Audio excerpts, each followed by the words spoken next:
Hello बच्चों, तो आज हम लोग स्टडी करने वाले हैं। आज हम लोग स्टडी जो करने वाले हैं वो टॉपिक का नाम है detection of element in a given organic compound. कोई ऑर्गेनिक कंपाउंड आपको दिया गया और उसमें पता करना है कि कौन कौन सा एलिमेंट है। ऑब्वियसली बात है बेटा, ऑर्गेनिक कंपाउंड है तो कार्बन और हाइड्रोजन तो होगा ही, लेकिन कार्बन हाइड्रोजन का भी अगर डिटेक्शन करना चाहें तो अपन कर सकते हैं। तो सबसे पहले देखते हैं detection of carbon and hydrogen. Detection of carbon and hydrogen मतलब किसी कंपाउंड में कार्बन एंड हाइड्रोजन है या नहीं है, इसका डिटेक्शन हमें करना है। तो गिवन ऑर्गेनिक कंपाउंड, जो भी ऑर्गेनिक कंपाउंड हमें दिया गया है, उसको हम लोग क्या करते हैं बेटा, कॉपर के ऑक्साइड, क्यूप्रिक ऑक्साइड के प्रेजेंस में जलाते हैं, हीट करते हैं। तो इस ऑर्गेनिक कंपाउंड के अंदर जो प्रेजेंस है कार्बन, वो किस चीज़ में कन्वर्ट हो जाता है, CO2 में, और हाइड्रोजन जो है वो H2O में कन्वर्ट होता है। बाकी जो एलिमेंट है उसकी बात यहाँ पर नहीं करेंगे, क्योंकि कार्बन और हाइड्रोजन का हम लोग डिटेक्शन करने वाले हैं।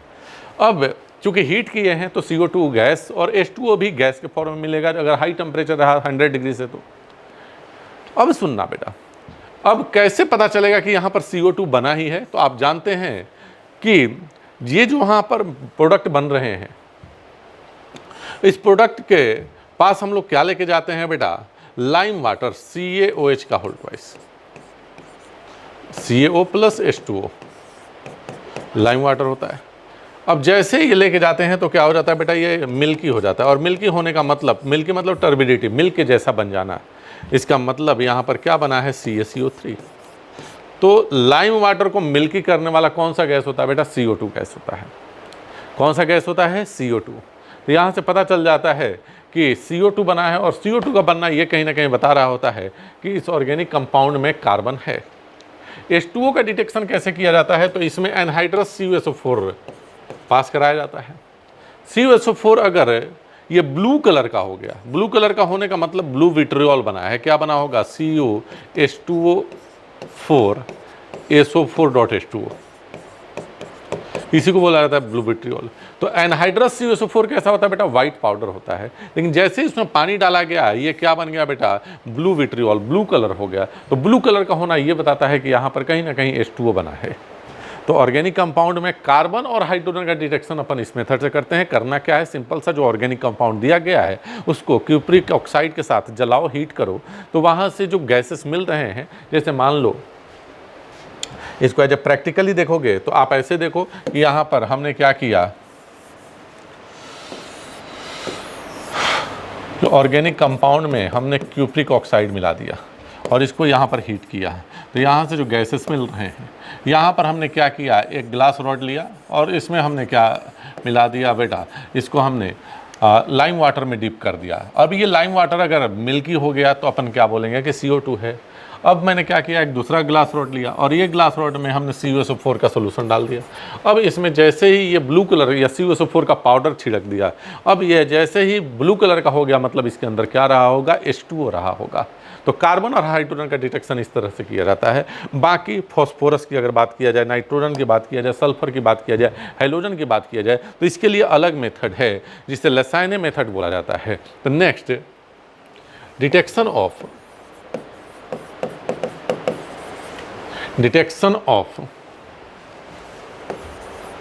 Nitrogen, sulphur, chlorine, bromine and iodine, इनका हमें डिटेक्शन करना है। क्लोरीन आ गया, ब्रोमीन आ गया, तो इसके लिए जो टेस्ट हम लोग पढ़ते हैं उसका नाम है लसाइने सॉल्यूशन टेस्ट।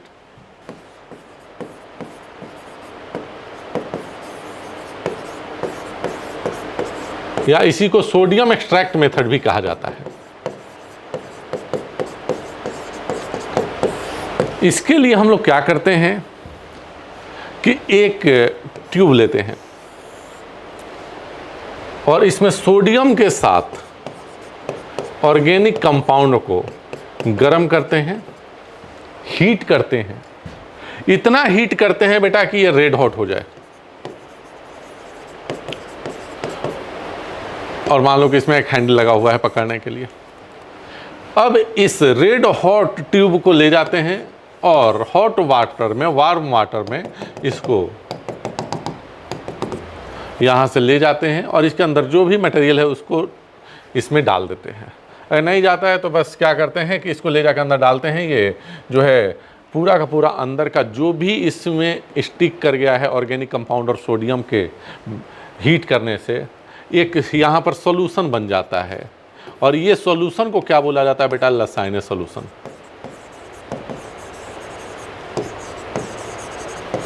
अब इस लसाइनस सॉल्यूशन में कुछ आयन बने होंगे। ऑब्वियस सी बात है कि लसाइनस सॉल्यूशन टेस्ट में ये ऑर्गेनिक कंपाउंड कोवैलेंट था, लेकिन सोडियम के साथ हीट किया गया तो सोडियम मेटल आके उसे इलेक्ट्रॉन दिया, आयंस बना। तो ऑर्गेनिक कंपाउंड जो होते हैं, कोवैलेंट कंपाउंड जो होते हैं, लसाइनस सॉल्यूशन टेस्ट में आयनिक कंपाउंड में कन्वर्ट हो जाते हैं। अब बेटा जी जरा सोचिए कि ऑर्गेनिक कंपाउंड है तो कार्बन तो है ही, लेकिन अगर नाइट्रोजन है तो यहाँ पर कार्बन और नाइट्रोजन मिलकर कौन सा आयन बना लेगा? Cyanide ion. और सोडियम कटायन है तो NaCN बन जाएगा। अगर यहाँ पर सल्फर है तो इलेक्ट्रॉन लेके क्या बना देगा बेटा? सल्फाइड आयन बना देगा। सिमिलरली अगर मान लो कि नाइट्रोजन और सोडियम दोनों साथ साथ है तो SCN थायोसाइनेट आयन बन जाएगा। अगर ऑर्गेनिक कंपाउंड में क्लोरीन है तो क्या बन जाएगा? क्लोराइड आयन बन जाएगा। अगर यहाँ पर ब्रोमीन है तो क्या बन जाएगा? ब्रोमाइड आयन बन जाएगा। और अगर यहाँ पर आयोडीन है तो कौन सा आयन बन जाएगा बेटा? आयोडाइड आयन बन जाएगा। तो ये सब कोवैलेंट फॉर्म में थे, जो कि नाइट्रोजन के साथ अपने बहुत ज़्यादा हीट कर दिया तो अब ये कोवैलेंट फॉर्म में रहे हैं या आयनिक फॉर्म में चले गए हैं? आपका आंसर होगा आयनिक फॉर्म में चले गए हैं। अब इन आयंस का कुछ इनऑर्गेनिक में टेस्ट किया जाता है। इन आयंस का इनऑर्गेनिक में कुछ टेस्ट किया जाता है। हालांकि ये तो ऑर्गेनिक केमिस्ट्री में दिया गया, लेकिन बेटा आपको मैं अगर सच बताऊं तो ये ऑर्गेनिक नहीं, इनऑर्गेनिक केमिस्ट्री का पार्ट है। अब इस आयन का टेस्ट किया जाता है तो इस आयन का टेस्ट हमें पता होना चाहिए। जैसे साइनाइड आयन का क्या टेस्ट है, सल्फाइड आयन का क्या टेस्ट है, ये पता होना चाहिए। तो सुनना बेटा, कुछ चीज़ें हमें पता होना चाहिए। जैसे आपने प्रूसियन ब्लू कलर का नाम सुना होगा, प्रूसियन ब्लू कलर का आपने नाम सुना होगा।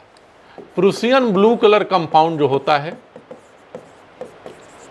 अब आपको पहले से पता होना चाहिए, एक अलग तरह का ब्लू कलर है। ये कंपाउंड इकलौता Fe4 FeCN6 का होल थ्राइस होता है। सिमिलरली ब्लड रेड कलर का कंपाउंड जो होगा वो FeSCN का होल थ्राइस होगा। सिमिलरली अगर बात किया जाए तो PbS का जो कलर होगा बेटा जी वो ब्लैक होगा। और सोडियम थायो नाइट्रोपुसाइड का जो कलर होगा वो वायलेट होगा। Na4FeCN5NOS, इसका नाम है बेटा सोडियम थायोनाइट्रोपोसाइड।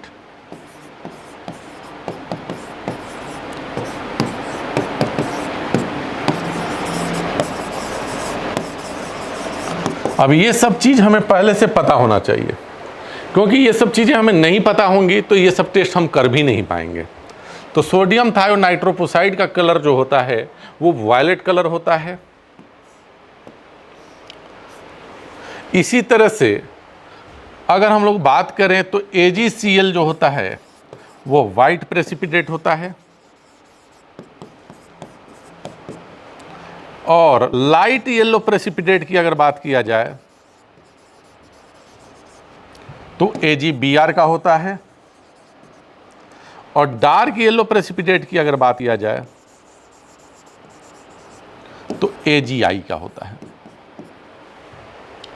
और भी कुछ कलर, अमोनियम फॉस्फोमोलिबिडेट NH4 का होल थ्राइस PO4.12MoO3, इसका जो कलर होता है येलो होता है। तो ये सब चीज़ें कुछ हमें पता होना चाहिए। अगर ये पता है तो ये जो आयंस बने हैं इन आयंस का हम लोग टेस्ट कर सकते हैं। लेकिन जब ये पता ही नहीं रहेगा तो इन आयन का टेस्ट हम कैसे कर पाएंगे? फिर से वही एग्जाम्पल लूँगा कि जैसे आपसे पूछूं कि मेरे वॉच का कलर क्या है तो आप बोलोगे कि ब्लैक है।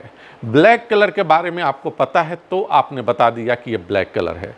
बहुत ऐसे कलर होंगे जिनको आप पहली बार देखेंगे तो आप कंफ्यूज हो जाएंगे। तो टेस्ट का मतलब उसका रिजल्ट हमें पता होना चाहिए कि अगर ये रिजल्ट आया है तो ये होगा, ये रिजल्ट आया है तो ये होगा। थोड़ा चलते हैं, इनका टेस्ट करते हैं। सबसे पहले बात करेंगे test of cyanide ion. Cyanide ion बेटा साइनाइड आयन का टेस्ट, अगर साइनाइड आयन का हमें पॉजिटिव टेस्ट मिल जाता है, इसका मतलब ये है कि ये कंफर्म हो जाएगा कि लसाइनस सॉल्यूशन में साइनाइड था, और साइनाइड था अगर लसाइनस सॉल्यूशन में, तो ऑर्गेनिक कंपाउंड में क्या था, नाइट्रोजन था। मतलब साइनाइड आयन का टेस्ट करना लसाइनस सॉल्यूशन मेथड से ये बताएगा कि अगर सही में प्रूसियन ब्लू कलर बना तो ऑर्गेनिक कंपाउंड में नाइट्रोजन था। तो हमने लसाइनस सॉल्यूशन तैयार कर लिया है। क्या होता है लसाइनस सॉल्यूशन, ऑर्गेनिक कंपाउंड और सोडियम को एक कांच के बीकर में हमने हीट किया, बहुत ज़्यादा रेड हॉट किया, और उसको वार्म वाटर में डालकर एक सॉल्यूशन बनाया। इस सॉल्यूशन को हम लोग बोलते हैं बेटा जी लसाइनस सॉल्यूशन। अब इस लसाइनस सॉल्यूशन टेस्ट का हम कर रहे हैं। साइनाइड का टेस्ट क्या होगा, हमने क्या किया कि लसाइनस सॉल्यूशन लिया और इसके साथ हमने क्या लिया बेटा, लसाइनस सॉल्यूशन लिया, और इसका रिएक्शन हमने करा दिया किस चीज़ से, Fe+2 आयन से, जैसे मान लो FeCl2 से। तो यहाँ पर कुछ कंसंट्रेटेड H2SO4 डालने के बाद अगर हमें प्रूसियन ब्लू कलर मिला, और आप जानते हैं बेटा प्रूसियन ब्लू कलर अगर मिला है तो Fe4 FeCN6 का होल थ्राइस बना होगा। तो प्रूसियन ब्लू कलर का मिलना ये हमें बताता है कि सर कहीं ना कहीं Fe4 FeCN6 का होल थ्राइस बना है। इसे फेरी फेरोसाइनाइड बोला जाता है। क्या बोला जाता है बेटा, फेरी फेरोसाइनाइड। कहने का मतलब फेरी मतलब +3, फेरिक, और फेरस मतलब +2, ये बना है। इसका बनना ये कंफर्म करता है कि भाई साइनाइड आयन यहाँ पर आया है, साइनाइड यहाँ पर था नहीं, यहाँ पर था नहीं, तो वो कहाँ से आया है बेटा जी, लसाइनस सॉल्यूशन से। और लसाइनस सॉल्यूशन से साइनाइड का आना ये कंफर्म करता है कि ऑर्गेनिक कंपाउंड में क्या रहा होगा, नाइट्रोजन। प्रैक्टिकल की तरह समझेंगे, बहुत आसान है। आपने क्या किया कि ऑर्गेनिक कंपाउंड को सोडियम के साथ लेकर किसी बीकर में रेड हॉट किया, उसमें वार्म वाटर डाल के एक सॉल्यूशन बनाया, उस सॉल्यूशन का आप टेस्ट करने चले हैं। तो जब आप उस सॉल्यूशन का टेस्ट करेंगे तो उस सॉल्यूशन को क्या करना है कि Fe+2 आयन के साथ H2SO4 के प्रेजेंस में रिएक्शन कराना है। अगर प्रूसियन ब्लू कलर मिला, इसका मतलब ये है कि Fe4 FeCN6 का थ्राइस बना है, और इसका बनना ये बताता है कि लसायन में साइनाइड आयन है। तो ये साइनाइड आयन का क्या हो गया, टेस्ट। अब आप बोलोगे कि सर इसका इन्वॉल्व रिएक्शन कैसे होगा, उसको समझा दो। तो मैं समझाने जा रहा हूं। इसका रिएक्शन Fe+2 है और इसका साइनाइड आयन के साथ रिएक्शन हुआ। भाई मान लो कि NaCN है क्योंकि सोडियम डाला था, तो यहाँ पर मान लो कि 6NaCN है, तो Fe+2 किस फॉर्म में होगा, मान लो FeCl2 है, तो 2 Cl और 2 Na मिलकर क्या बना लेगा, 2 NaCl प्लस 4 बच गया, तो क्या बन जाएगा, Na4 FeCN6। ये एक कॉम्प्लेक्स कंपाउंड बन गया। अब आपने इसमें थोड़ा सा H2SO4 भी डाला है, तो Fe+2 में कंसंट्रेटेड H2SO4 डाला, तो ये कंसंट्रेटेड H2SO4 क्या करेगा, इस Fe+2 को ऑक्सीडाइज करके क्या बना देगा, Fe+3। बेटा यहाँ पर Na+4 है तो यहाँ पर माइनस चार्ज कितना होगा, -4, और ये +3 चार्ज है। ये कटायन का चार्ज अनायन का नंबर आपने केमिकल बॉन्डिंग में पढ़ा होगा, और अनायन का चार्ज कटायन का नंबर, तो यहाँ से क्या बन जाएगा, ये दोनों मिला के Fe4 FeCN का होल 6। यही जो है इसका थ्राइस प्रूसियन ब्लू कलर बना था। क्या बना था, प्रूसियन ब्लू कलर बना था। तो बेटा ये जो है साइनाइड आयन का टेस्ट है। ये प्रूसियन ब्लू कलर का बनना ये बताएगा कि लसाइनस सॉल्यूशन में नाइट्रोजन है, साइनाइड आयन है, और लसाइने में साइनाइड का होना ये बताएगा कि ऑर्गेनिक कंपाउंड में कहीं ना कहीं नाइट्रोजन था। सर आगे चलते हैं। Test for sulphide ion, test of sulphur. बेटा सल्फर का टेस्ट जब करने जा रहे हैं तो यहां पर क्या बना होगा, सल्फाइड आयन। तो हमने क्या किया कि लेड का एसीटेट लिया, PbOAC का होल ट्वाइस एसीटेट का, तो ये क्या है बेटा जी, लेड एसीटेट जो कि वाइट था। अब इस सॉल्यूशन में हमने क्या मिला दिया, लसाइनस सॉल्यूशन, तो यहां पर क्या मिल गया हमें, ब्लैक कलर। अब ब्लैक कलर का प्रेसिपिटेट मिलना ये बताता है कि लेड तो यहां पर था, इसका मतलब PbS बना है, और PbS का बनना ये बताएगा कि लसाइनस सॉल्यूशन में क्या रहा होगा, सल्फाइड आयन। लसाइनस सॉल्यूशन में सल्फाइड आयन का होना ये बताएगा कि ऑर्गेनिक कंपाउंड में क्या रहा होगा, सल्फर एटम रहा होगा। सिमिलरली अगर सोडियम नाइट्रोपुसाइड Na2FeCN5NO अपने पास से, इससे बोला जाता है बेटा जी सोडियम नाइट्रोपुसाइड, और इसमें लसाइनस सॉल्यूशन डाल दिया, इसका कलर वायलेट हो गया। तो मैं स्टार्टिंग में बताया था कि सोडियम थायोनाइट्रोपुसाइड जो होता है उसका कलर जो होता है बेटा वायलेट होता है, और थायो का मतलब सल्फर आ गया। तो यहां पर सल्फर कहां से आया होगा, लसाइनस सॉल्यूशन से। लसाइनस सॉल्यूशन में सल्फर का होना ये बताता है, सल्फाइड आयन का होना ये बताता है कि ऑर्गेनिक कंपाउंड में क्या रहा होगा, सल्फर। तो बेटा नाइट्रोजन के टेस्ट के लिए आपने क्या बनाया, blue colour, Prussian blue colour आया, और सल्फर के टेस्ट से में आपने लेड सल्फाइड और सोडियम थायोनाइट्रोपुसाइड देखा। अब थोड़ा समझिएगा, क्या प्रूसियन ब्लू कलर आपको मिल गया तो आप बोलोगे कि इसमें नाइट्रोजन था, क्या नहीं मिला तो ये आप बोलोगे कि नहीं था, आप बोलोगे हाँ सर नहीं बोलेंगे, नहीं बेटा यहां गलत हो जाएगा। हो सकता है कि सल्फर और नाइट्रोजन दोनों ऑर्गेनिक कंपाउंड में साथ हो, और ये जब जलाया जाएगा तो ऑर्गेनिक कंपाउंड का कार्बन के साथ HCN थायोसाइनेट आयन बना होगा, और थायोसाइनेट आयन जो है वो तो प्रूसियन ब्लू कलर नहीं बनाएगा। या फिर अपन ये कह सकते हैं कि अगर लेड एसीटेट के साथ ब्लैक कलर नहीं मिला, या फिर सोडियम नाइट्रोपुसाइड के साथ वायलेट कलर नहीं मिला, इसका मतलब सल्फर नहीं है। हो सकता है कि सल्फर और नाइट्रोजन साथ हो तो ये टेस्ट तो मिलेगा नहीं। मतलब वो एक टेस्ट करके प्रूसियन ब्लू वाला हम नहीं ये बोल सकते हैं कि इसमें सल्फर है या नहीं है, अगर नाइट्रोजन है या नहीं है। अगर हमें ब्लू कलर मिल गया तो नाइट्रोजन है, और नहीं मिला तो एक अलग टेस्ट करना होगा। हो सकता है कि यहाँ पर सल्फर नाइट्रोजन साथ साथ हो, या इन दोनों टेस्ट से अगर हमें कलर मिल गया तो अपन बोल सकते हैं कि सल्फर है, लेकिन नहीं मिला तो हम लोग ये बोल सकते हैं कि सर सल्फर नाइट्रोजन अगर साथ रहेगा तो उसका भी टेस्ट करना पड़ेगा। बेटा जी सल्फर नाइट्रोजन साथ अगर है तो कौन सा आयन का फॉर्मेशन होगा, HCN आयन, जिसे क्या बोला जाता है, थायोसाइनेट आयन। तो नेक्स्ट लिखेंगे test of thiocyanate.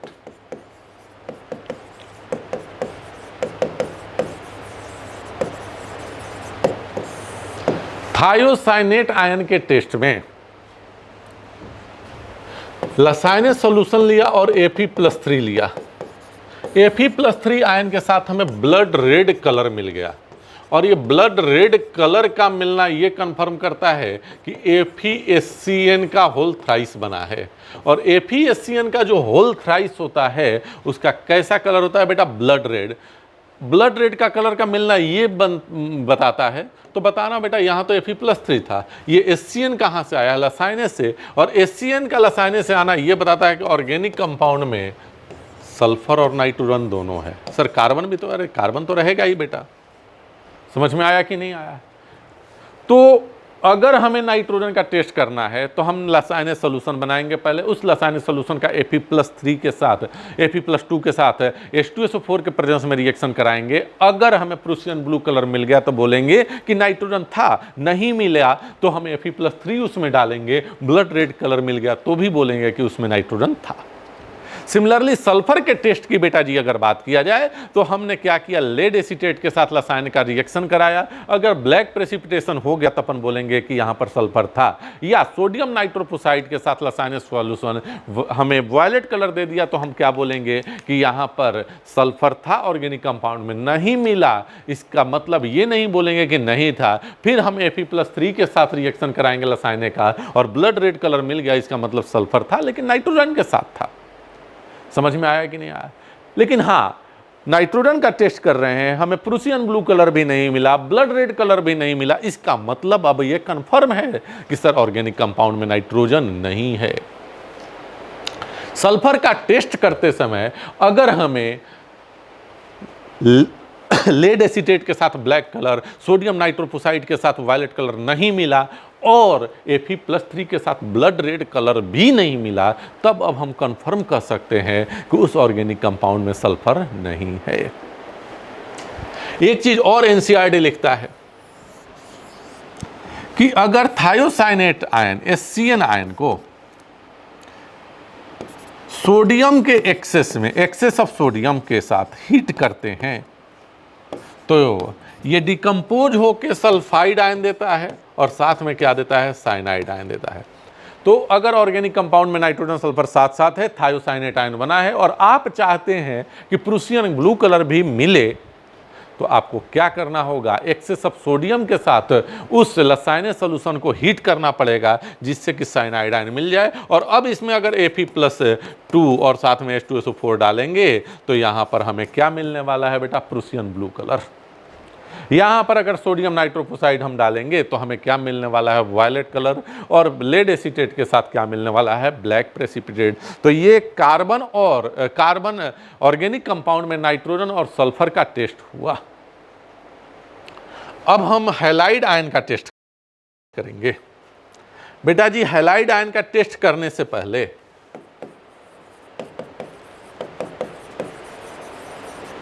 Halide ion का टेस्ट करने से पहले जो लसाइनस सॉल्यूशन अपने पास मिला हुआ है, जो लसाइनस सॉल्यूशन अपने पास है, उस लसाइनस सॉल्यूशन को HNO3 के साथ थोड़ा हीट कर देते हैं, बॉयल कर देते हैं।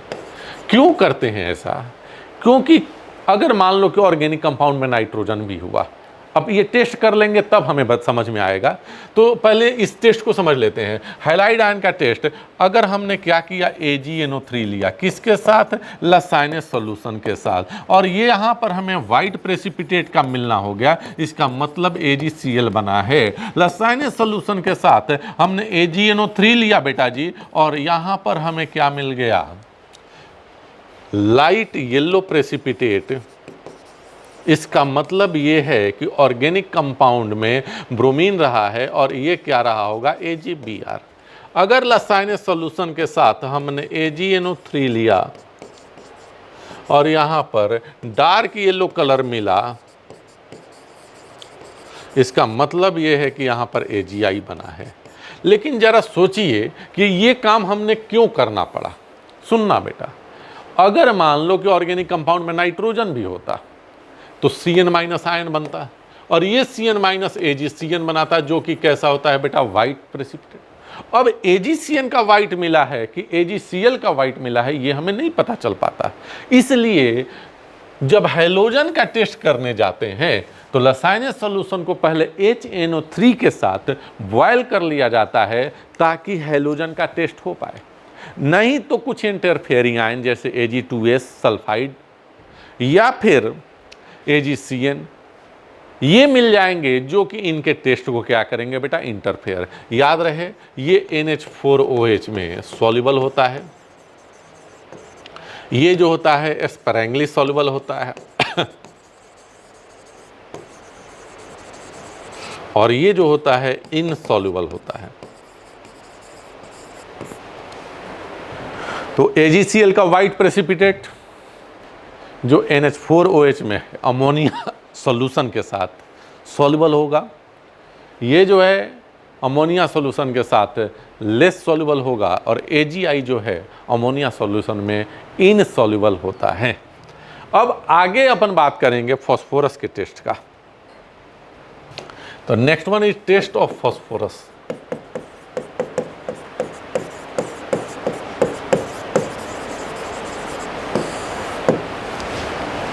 फास्फोरस का टेस्ट करने के लिए हमें अलग से लसाइनस सॉल्यूशन बनाना पड़ता है। याद करो, इससे पहले जो लसाइनस सॉल्यूशन बनाया था इसमें ऑर्गेनिक कंपाउंड प्लस सोडियम डाला था। यहाँ पर ऑक्सीडाइजिंग एजेंट लाइक Na2O2 लेते हैं, क्योंकि जो फास्फोरस का टेस्ट होता है वो फॉस्फेट आयन के टेस्ट के फॉर्म में होता है। और फॉस्फेट आयन कब बनेगा, जब ऑर्गेनिक कंपाउंड में फॉस्फोरस के साथ ऑक्सीजन भी हो। लेकिन मान लो कि ऑर्गेनिक कंपाउंड में ऑक्सीजन नहीं है तो फॉस्फेट आयन नहीं बन पाएगा। इसलिए जब फॉस्फोरस का टेस्ट करते हैं तो ऑर्गेनिक कंपाउंड में सोडियम ना डाल के सोडियम परऑक्साइड डालते हैं। कहने का मतलब बेटा जी ये है कि जब फॉस्फोरस का टेस्ट किया जाएगा तो अलग से लसान्य सॉल्यूशन बनाना पड़ेगा। अब इस लसान्य सॉल्यूशन का टेस्ट करेंगे, कैसे होगा? तो लसान्य सॉल्यूशन हमने लिया और इसके साथ हमने थोड़ा HNO3 मिला दिया और इसके साथ अमोनियम मोलिब्डेट लिया, NH4 का होल ट्वाइस MOO4, इसे बोला जाता है अमोनियम मोलिब्डेट। अब इसके साथ इसको हीट करने पर अगर येलो कलर मिला तो अमोनियम मोलिब्डेट कब येलो कलर दे सकता है? जब अमोनियम फॉस्फोमोलिब्डेट बना होगा। और अमोनियम फॉस्फोमोलिब्डेट का फॉर्मूला क्या होता है? NH4 का होल थ्राइस PO4.12 MOO3। तो ये बनना ये बताता है कि कहीं ना कहीं फॉस्फेट आयन यहाँ पर बना होगा। और ये फॉस्फेट आयन कहाँ बना होगा? लसान्य सॉल्यूशन में। लसान्य सॉल्यूशन में फॉस्फेट का बनना ये बताता है कि ऑर्गेनिक कंपाउंड में क्या रहा होगा बेटा? फॉस्फोरस। तो इस तरह से हम लोग एलिमेंट का डिटेक्शन करते हैं ऑर्गेनिक कंपाउंड के। कौन से ऑर्गेनिक कंपाउंड में कौन सा एलिमेंट है, इस चीज़ का डिटेक्शन हम लोग इस मेथड द्वारा करते हैं। इसके आगे जो पॉइंट आता है बेटा उसको बोलते हैं एस्टिमेशन ऑफ एलिमेंट।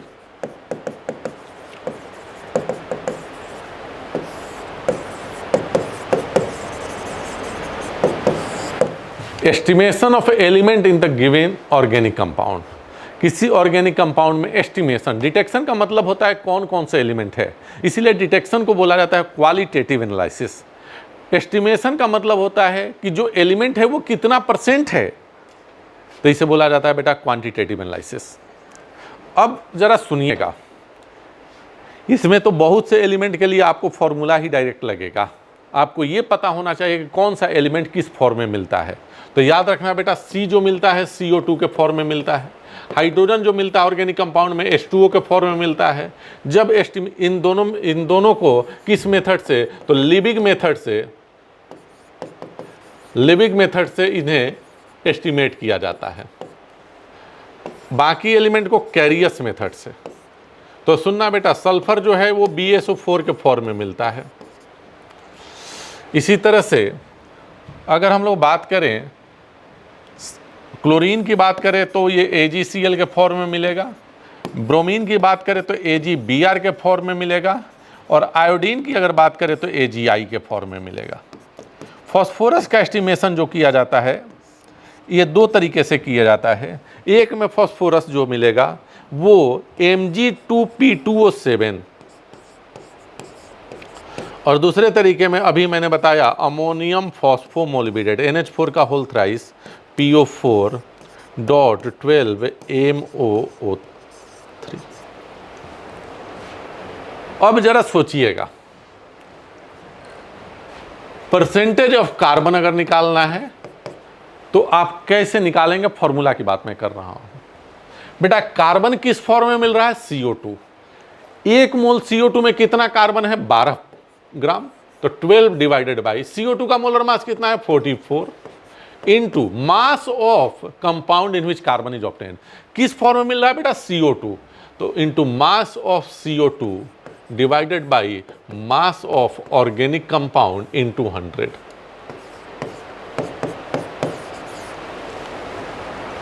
इस फॉर्मूले को भी आप चाहे तो डिराइव कर सकते हो। जैसे कोई ऑर्गेनिक कंपाउंड है M ग्राम, इसको जलाया तो क्या बन गया? CO2। मान लो कि M1 ग्राम CO2 मिला, तो अब बताना कार्बन का परसेंटेज निकालना है। तो आप लिखते हो ना बेटा 1 mole CO2 is equal to 1 mole CO2 मतलब 44 gram CO2 contains 12 gram of carbon. So 1 gram CO2 contain 12 by 44 gram of carbon. हाँ या ना बेटा? सो M ग्राम अगर ये था तो कितना कंटेन रखेगा? 12 बाई 44 इंटू M। और m है क्या, मास ऑफ M1 है क्या, मास ऑफ CO2। फिर से समझो, अगर 1 मोल CO2 की बात करें तो उसमें 12 ग्राम कार्बन है, तो 1 ग्राम CO2 में कितना होगा, 12/44, क्योंकि 44 क्या है, 1 मोल CO2 का मास। तो M1 ग्राम अगर CO2 मिला है तो उसमें कार्बन कितना होगा, 12/44 इंटू M1। अब हमें परसेंटेज ऑफ कार्बन पता करना है, तो अपन क्या करेंगे, mass of carbon divided by mass of organic compound into 100। तो यही किया है, 12 डिवाइडेड बाई 44, m क्या है, mass of CO2 m prime, और m क्या है, मास ऑफ ऑर्गेनिक कंपाउंड इंटू 100। अब इसी तरह से हम अदर फॉर्मूला जो है डिराइव कर लेंगे। हाइड्रोजन H2O के फॉर्म में मिला है, तो परसेंटेज ऑफ हाइड्रोजन क्या हो जाएगा, इस H2O के 1 मोल में कितना हाइड्रोजन है, 2 ग्राम। H2O का मोलर मास कितना है, 18 इंटू मास ऑफ, यहां आ जाएगा H2O divided by mass of organic compound into 100। Next sulphur जो मिला है BaSO4 के फॉर्म में मिला है, तो percentage of sulphur is equal to कितना होगा, तो बेटा BaSO4 का 1 मोल का मास कितना होता है, 233, जिसमें सल्फर कितना है, 32 ग्राम। तो 32 gram by 233 into mass of BaSO4 divided by mass of organic compound into 100। AgCl का जो मोलर मास होता है, Ag का होता है बेटा 108 और Cl का होता है 35.5, तो टोटल कितना हो जाएगा 143.5। तो percentage of chlorine equal to कितना हो जाएगा 35.5, क्लोरीन कितना है 1 मोल में, divided molar mass of AgCl 143.5 into mass of AgCl divided by mass of organic compound into 100। AgBr के लिए परसेंटेज Br निकालें, क्या हो जाएगा बेटा, AgBr का मोलर मास होता है 188, 80 होता है ब्रोमीन का एटॉमिक मास, तो क्या लिखेंगे बेटा 80 divided by 188 into mass of AgBr divided by mass of organic compound into 100। Similarly AgI के लिए 127 होता है आयोडीन का मोलर मास, तो परसेंटेज ऑफ आयोडीन कितना हो जाएगा 127 divided by molar mass of AgI होता है बेटा 235 into mass of AgI divided by mass of organic compound into 100। Mg2P2O7 का जो मास होता है वो कितना होता है बेटा 222 ग्राम मोलर मास। तो परसेंटेज ऑफ फॉस्फोरस यहां से कितना आएगा, 1 मोल में कितने फॉस्फोरस एटम है बेटा 2, और 1 फॉस्फोरस का मास होता है 31, तो 2 का कितना हो जाएगा 62 divided by mass of molar mass of Mg2P2O7 222 into mass of Mg2P2O7 divided by mass of organic compound into 100। इसका मास याद रखेंगे 1877 1877। तो परसेंटेज ऑफ फास्फोरस अगर इससे निकालना चाहते हैं, क्योंकि क्वेश्चन में दिया गया रहेगा कि Mg2P2O7 बना है कि अमोनियम फॉस्फोमोलिबिडेट बना है, तो यहां से परसेंटेज ऑफ फास्फोरस जो आएगा वो आएगा, एक ही फास्फोरस है तो 31 divided by 1877 into mass of NH4 का whole thrice PO4.12MOO3 divided by mass of organic compound into 100। तो ये सभी एलिमेंट का मास आप इस फॉर्मूले से निकाल सकते हैं। क्वेश्चन ये भी पूछा जाता है कि कार्बन का एस्टिमेशन किस मेथड से किया जाता है, लिबिंग मेथड, और sulphur chlorine bromine iodine phosphorus का किस मेथड से किया जाता है, कैरियस मेथड। अब बचता है बेटा नाइट्रोजन का एस्टिमेशन। तो नाइट्रोजन का एस्टिमेशन 2 तरीके से किया जाता है, एक ड्यूमाज मेथड और दूसरा जो है जेल्डाल मेथड या केल्डाल मेथड। तो ड्यूमाज मेथड की अगर बात किया जाए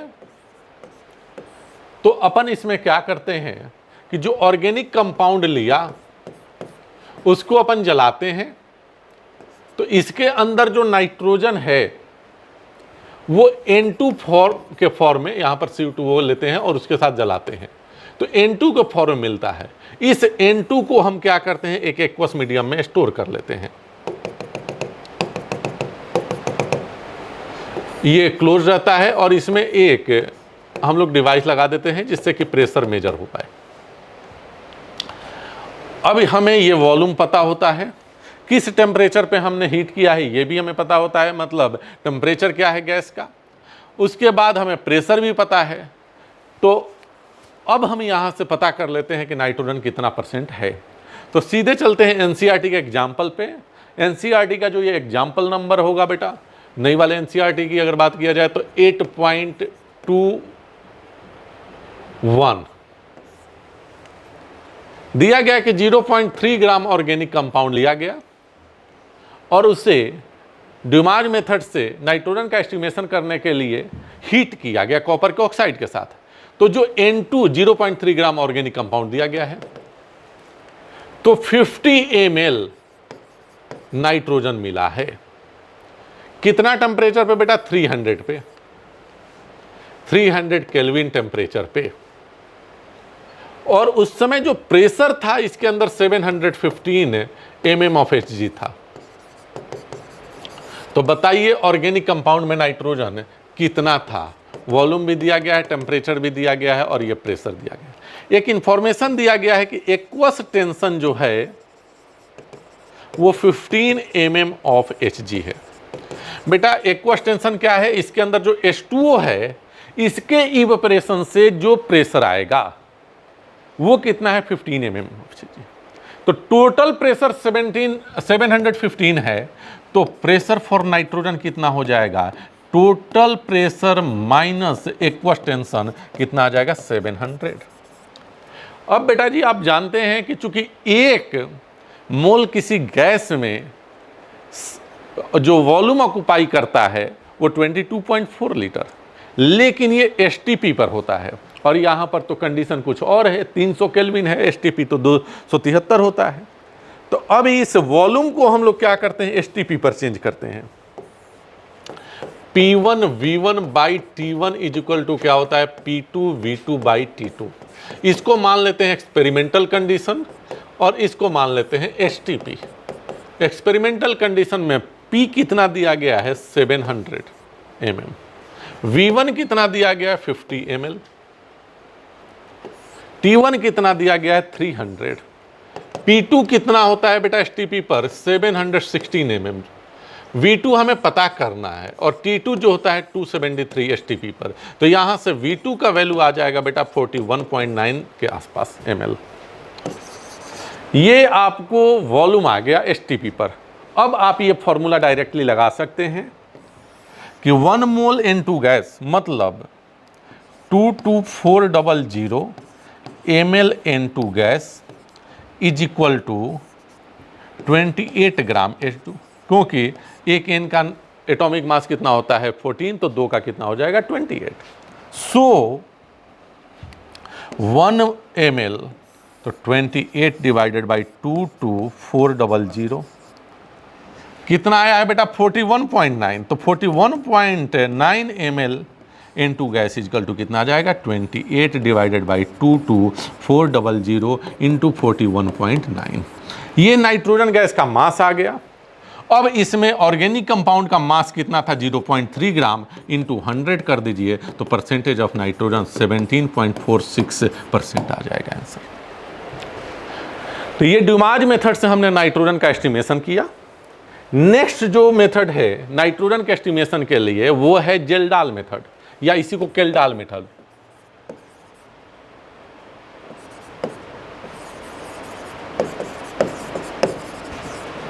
तो इसमें कुछ नहीं है, ऑर्गेनिक कंपाउंड को एप्रोप्रिएट रिएजेंट के साथ जलाया गया तो यहां पर कौन सा गैस मिला? अमोनिया। इस अमोनिया को हमने स्टोर कर लिया।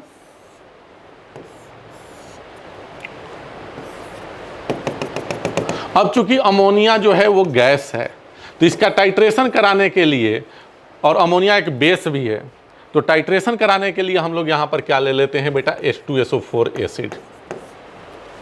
अब इसमें टाइट्रेशन होता है तो ड्रॉप वाइज यहां से H2SO4 गिरता है। इसका हमें स्ट्रेंथ पता है। तो एनसीईआरटी के ही 8.22 एग्जाम्पल की तरफ चलते हैं। क्या बोलता है कि जब हम जेल्डाल मेथड से नाइट्रोजन का एस्टिमेशन करने के लिए जाते हैं तो 0.5 ग्राम ऑर्गेनिक कंपाउंड लेते हैं, यहां से अमोनिया बनता है। उस अमोनिया को टाइट्रेट करने के लिए, न्यूट्रलाइज करने के लिए H2SO4 जो है हमें यूज करना पड़ता है और वो H2SO4 10 ml 1 molar H2SO4 use करना पड़ता है। तो बताओ कि ऑर्गेनिक कंपाउंड में नाइट्रोजन का परसेंटेज क्या होगा। तो अच्छी तरह से समझिएगा बेटा, ये एसिड बेस टाइट्रेशन हो गया। अमोनिया का रिएक्शन कराया गया किस चीज से? H2SO4 से। एसिड बेस न्यूट्रलाइजेशन, ये मोनो एसिडिक बेस है तो यहाँ 2 रहेगा। रिएक्शन को बैलेंस करते हुए इसलिए चलेंगे क्योंकि हमें अमाउंट पता करना है, क्वांटिटेटिव एनालिसिस कर रहे हैं। तो यहाँ पर अमोनियम सल्फेट बन गया। अब चूंकि ये दिया गया है कि इसका स्ट्रेंथ 1 मोलर है और ये 10 ml लग रहा है, तो बेटा ये है मोलरिटी और ये है वॉल्यूम, दोनों को m1 इंटू V1 क्या आ जाएगा बेटा? Number of mole. तो यहाँ से ml में है तो 10 इंटू 1 कितना हो गया बेटा? 10 मिली मोल, क्योंकि ये लीटर में नहीं दिया गया है। अरे भाई ये लीटर में नहीं दिया गया, मिली लीटर में, तो यहाँ से मोल मिलेंगे कि मिली मोल? मिली मोल। तो इसका 1 इसके 2 से रिएक्शन कर रहा है, तो इसके 10 मिलीमोल इसके कितने मिलीमोल से रिएक्शन करेंगे बेटा? 20 से। तो मिलीमोल ऑफ अमोनिया यहां पर कितना आ गया? 20। अब चूंकि जानते हैं कि चूंकि 1 मोल अमोनिया में 14 ग्राम नाइट्रोजन होता है,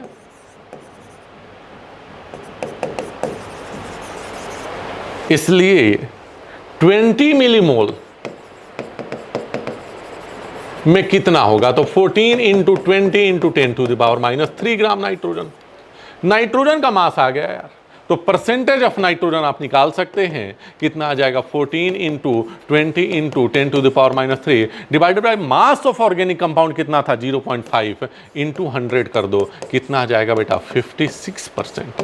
तो ये हो गया एस्टिमेशन ऑफ नाइट्रोजन। नाइट्रोजन के एस्टिमेशन के लिए मैंने आपको 2 मेथड बताया, एक ड्यूमाज मेथड और एक मैंने बताया था केल्डाल मेथड। इसी तरह से एक्सरसाइज में चले जाएंगे 8.33 में, तो एक और दिया गया है केल्डाल मेथड से ही रिएक्शन, लेकिन उसमें डायरेक्ट टाइट्रेशन नहीं है, बैक टाइट्रेशन है। अच्छी तरह से करें। तो बेटा ये जो है ये ऑर्गेनिक केमिस्ट्री में दिया गया है, लेकिन ये फिजिकल और इनऑर्गेनिक का पार्ट था, क्वालिटेटिव एंड क्वांटिटेटिव एनालिसिस, जो यहाँ पर कंप्लीट होता है। अच्छी तरह से पढ़ाई करें, अच्छी तरह से कंसेप्चुअली एक एक पॉइंट को पढ़ते रहें। All the best.